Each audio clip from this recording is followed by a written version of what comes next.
అదరగొట్టే కారం రంగు రుచి ఆచి కారం పొడి.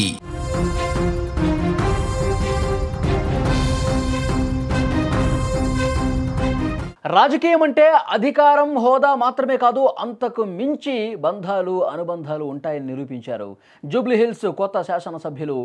ఎన్నికల ఫలితాలు వెలువడి గెలుపు ఖరారు కాగానే నవీన్ యాదవ్ అందరి నాయకుల్లా కాకుండా కొంత విభిన్నంగా వ్యవహరించారు. అందరిలా పార్టీ ఆఫీసులకు, ఇతర నాయకుల దగ్గరకు వెళ్ళలేదు. ఆయన నేరుగా తన ఇంటికే వెళ్ళారు. తన గెలుపు క్రెడిట్ను తన తల్లిదండ్రులకు అంకితం చేస్తూ తల్లిదండ్రుల పాదాలను తాకి ఆశీర్వాదం తీసుకున్నారు.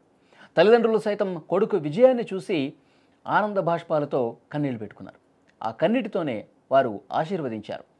జూబ్లీహిల్స్ ఉప ఎన్నికలో కాంగ్రెస్ విజయ జఢంకా మోగించింది. కాంగ్రెస్ అభ్యర్థి నవీన్ యాదవ్ గ్రాండ్ విక్టరీ కొట్టారు.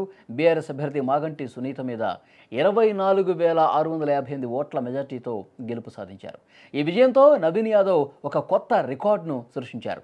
జూబ్లీహిల్స్ నియోజకవర్గ చరిత్రలో ఇంతకుముందు ఎప్పుడూ లేనంత మెజార్టీతో గెలుపొందిన వ్యక్తిగా ఘనత వహించారు.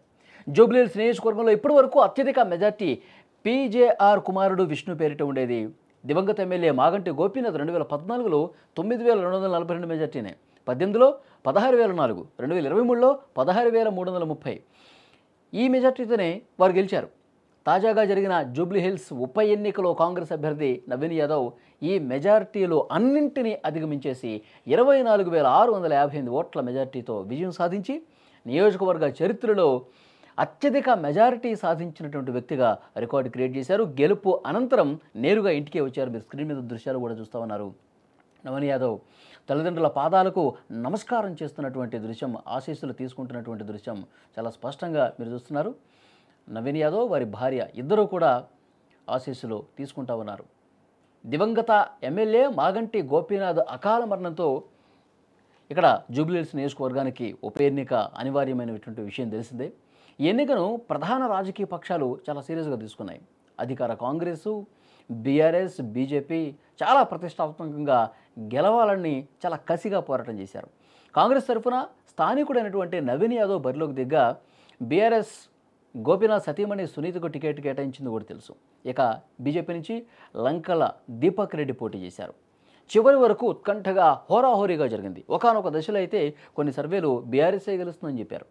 కానీ ఎక్కడా కూడా బీఆర్ఎస్ ఎన్ని సర్వేలు చేసినా, బీఆర్ఎస్ఏ గెలుస్తుందని చెప్పి ఎంతమంది ప్రచారం చేసినా, తనదైనటువంటి శైలిలో లోకల్ లీడర్గా పేరున్నటువంటి నవీన్ యాదవ్ గల్లీ గల్లీ తిరిగారు.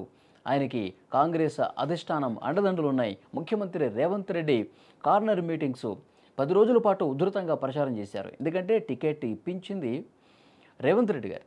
హైకమాండ్ దగ్గర నవీన్ యాదవ్ అయితేనే ఇక్కడ గెలుపు మనకి సునాయాసం అవుతుందని చెప్పి మరీ హైకమాండ్ దగ్గర ఒప్పించి టికెట్ ఇప్పించి నవీన్ యాదవ్ కోసం ప్రచారం చేసి మిగతా మంత్రులు, కాంగ్రెస్ సీనియర్ నాయకులు అందరూ కూడా ప్రచారం చేశారు.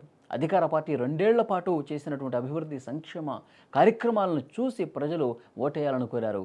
దానికే ప్రజలంతా కూడా, ప్రతి బస్తీలో ఉన్నటువంటి ప్రజలు కాంగ్రెస్కే ఈరోజు పట్టం కట్టినటువంటి పరిస్థితుంది. ఆ గొప్ప విజయం తర్వాత, అత్యధిక మెజార్టీతో గెలుపొందిన తర్వాత నేరుగా ఇంటికే వచ్చారు నవీన్ యాదవ్. ఇంటికి వచ్చి తల్లిదండ్రుల ఆశీస్సులు తీసుకున్నారు. నా నియోజకవర్గ ప్రజల కోసం నిరంతరం శ్రమిస్తాను అని కూడా తర్వాత ఆయన మాట్లాడిన పరిస్థితి.